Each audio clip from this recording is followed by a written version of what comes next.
we'll get back into it. A couple of things I want to make clear this afternoon. I started out by putting this picture up, and this is a picture of the book we wrote about clock watchers, but this is really where our focus is this afternoon. And our focus is on the outcome is supposed to be you're able to apply the 6 C's to the Schools to Watch common themes.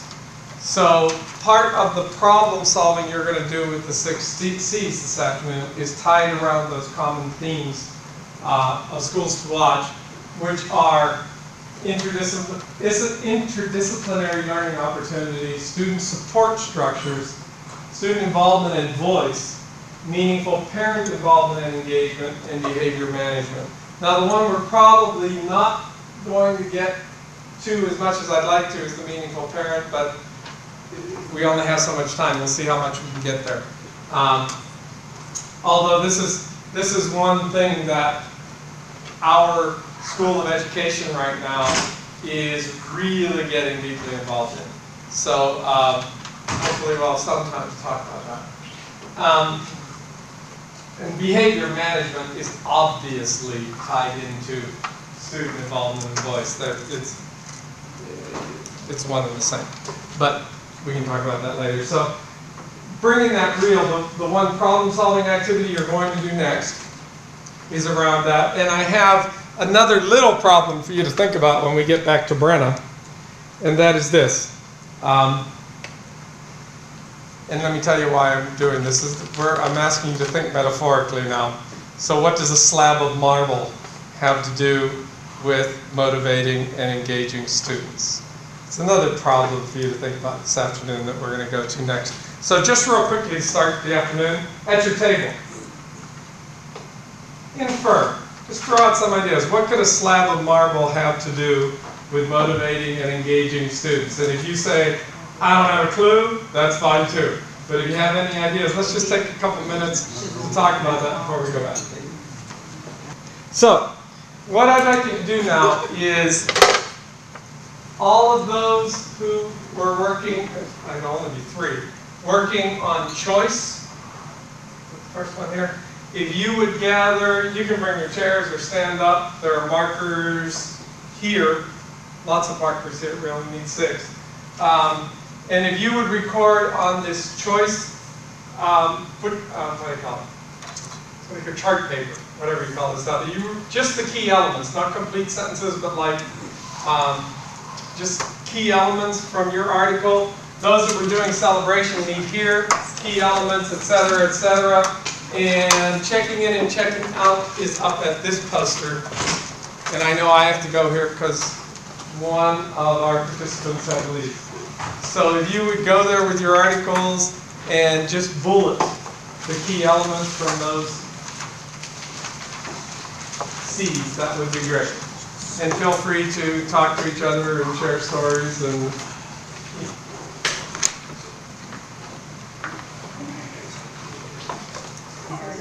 okay, could we wrap up our poster sessions and go back to your group? And let me model, since now we've learned about collaboration, let me model what I want in the group. So, when you go back to your group, I want you to leave your table, and I want you to set up your chairs so we're going face to face, pull off in a circle, away from the table, knees to knees, nothing with you, but you can refer back to your post-it. So I really don't want anything in your hand. Now, I have a friend who does workshops for principals, and he is adamant. I don't believe what he believes all the time, but he's adamant about any workshop he does not allow his principals to have anything in their hands, to be at a table, that in his opinion, that just gives people an out, not to make eye contact and not to listen.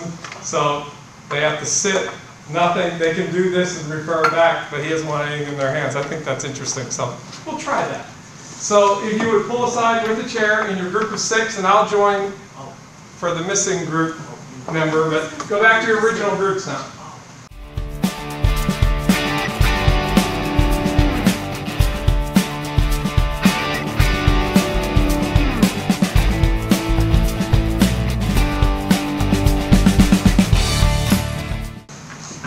like to do now is open the floor up for some questions or comments, because you've gotten a chance to see the 6 C's, or have an overview of that. Now, obviously in our book, that's the book, we go into detail in each one of these C's, etc., etc., and you've got a cursory view of it. What, doesn't have to be a question, what comments, what question, what we're, to give you some more background information, we're talking about incorporating all C's in a unit of learning. We're not talking about doing all C's in one class lesson plan. You may pull that off sometime, but that would be kind of rare. But in a unit of learning, so a week, 2 weeks, maybe a 3-day unit or whatever, incorporating all 6 C's. What are your questions or comments before we go to the next problem solving? The Animoto had a vision. In our book, we have a braided river. And it's purposely done that way. If you've ever seen a braided river, all the streams coming together to form one, we think after the last 4 years of working, 5 years of working with this, we are convinced that if you leave one of the C's out at any time, it's not going to work as well. So to answer your question, yes, caring is a part, but we think challenge is a part. We just think they all weave together. And one of the principals at a middle school we worked with said, well, it's like when you braid your hair. It's all the hair coming together into the braid that anything you pull out of there isn't going to work. It has to all be in there to weave. So yes, caring, I think caring is the basis of all of this, personally. But we all know teachers who cared wonderfully about their kids, and the kids got there and gave everybody an A and a hug, but they were never challenged, and they never achieved, and they never learned, and they leave that classroom and go and say, yeah, Mr. McDermott's cool, but man, what a loser. Kids know. You know, yeah, he treated us really well. We really liked him. We didn't learn anything. So, I don't know if that, I hope that answers your question. So your book is this presented on a continuum, like the first would be establishing that classroom community. Okay. Yeah. And what I was thinking about with that is that this the book seems to be written from listening here and then from a person-centered approach. Rogers talked about how we are within each one of us, we intuitively have the ability to help to improve ourselves. About really showing positive unconditional regard and something. The only thing I could say to that is yes. You're right on target.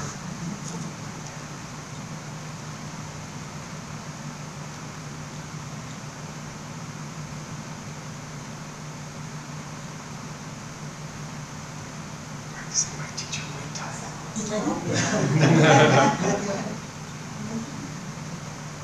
Okay. I think there's some obstacle to find out what is defining challenging for each individual student. I think sometimes that can become a little overwhelming if you're teaching 100 children, yes. And it's not always accurate or timely when we're talking about focusing on test data, state test data. Sometimes the school may not be organized with data analysis, or sometimes these reports aren't given to us in a timely manner. We may get them in October for the previous school year. So I think sometimes a teacher really has to take it upon him or herself to set, maybe their own benchmark testing, or find out maybe other high standards testing that or assessments that aren't test based, not CRC2 related, like ABCD options. Figuring out other ways to assess, well, when this child leaves my class at the end of the year, how do I want him or her prepared? So I think that's something I'm still trying to tackle, which is making sure that you have scaffolded or challenge each individual child so that you prepare for the next one. So here's one idea, not the idea. I always stress that. When I say things, I don't think they're the idea, they're one idea. In my mind, I err on the side of challenge rather than less challenge. So let's say this is my classroom, and let's go back. What's your name again? Nella. And it's some writing. It's 6th graders, and we're going to write a paragraph on something, because the state tests. I don't know if yours does, ours does. Colorado State test writing of paragraphs. And, you know, topic sentence, support, closing, blah, blah, blah. So we're going to write a paragraph on that. And I'm going to make it challenging for all of you, but I know, like your student, you mentioned it was a special ed student, she can't spell with a lick. That doesn't mean she can't write, back to what you were saying. So she needs different scaffolding than you do because you got it nailed. I mean, you could write that paragraph, boom. No, I'm going to Okay. Spell it. So what I'm saying is in my class, I'm going to err on the side of we're going to write this challenging paragraph.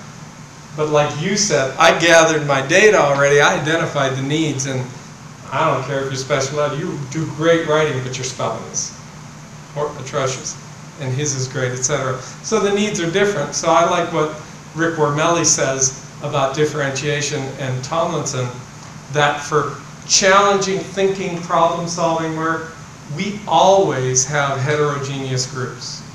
For skill work, go ahead and do homogeneous groups. So all those are struggling with spelling right now, I'm going to put you together.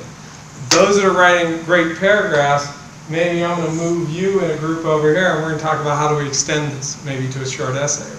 So that's how I think of it. So which one is heterogeneous, just a general instruction? Anytime, like what we're doing now, which is a problem-solving activity, and we're all going to try to solve this problem I'm going to give you next, heterogeneous group, mix the groups. Because you've got creative kids who maybe are poor writers, but for individual skills like spelling or extending the writing or whatever, I had 2 sophomores once in high school that had, I'm not making this up, had written books already. And I'm not going to put them into a group with kids that are struggling writing a paragraph when it's skill work, because they're just going to frustrate each other. But when it was problem solving and things like that, why wouldn't you put them together? It's not good. I'm not saying that's the right way, that's a way by 2 differentiated experts. All right. You're going to do this problem solving alone to start with. So return to your seats, and here is the problem. Grab